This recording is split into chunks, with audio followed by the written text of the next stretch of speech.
everyone to At Work 2014. Australia is at an inflection point. How do we compete in a world where it's becoming increasingly difficult to win?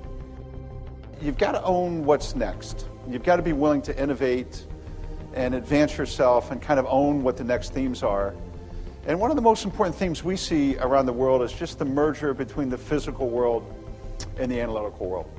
If you go to bed at night thinking you're an industrial company, you're going to wake up the next morning as a software and analytical company. It's just as simple as that.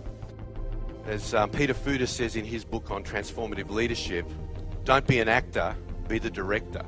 Watch yourself in your conversations with others. If the figures of Alzheimer's disease weren't frightening enough, just last month, the NFL released its formal estimate that about 1/3 of U.S. NFL players will dement, will lose their brains. Every job, even your job, even though if you're in management or the humanities, if you're an entertainer or Beyonce, whatever you may be, your job has an element of technology and data science in it.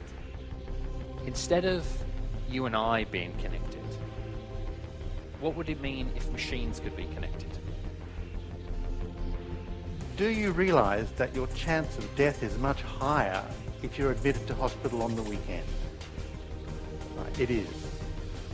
If indeed it is poor care that is the cause of weekend death, then we should see a spike in deaths that disappears on Monday when you get re-exposed to the 18. There's 3 million cars in Sydney. I think more than 3 million cars in Sydney. Why can't they give you a ride?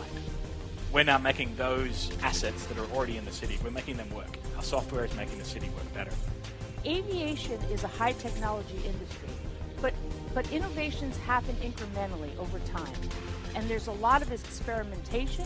Some things work, some things really don't work. But we're always learning. If we're going to, really, I would say at 3.5 or 4% GDP growth in the U.S., we solve every problem. Yep. Budget deficit, Medicare, we solve every problem. At 2.2% GDP growth, we solve no problems. It's just arithmetic. So that's, I think, that's what I hope you do at the G20. I was going to say, did someone take those notes? Because that's exactly what I want to say. What do you?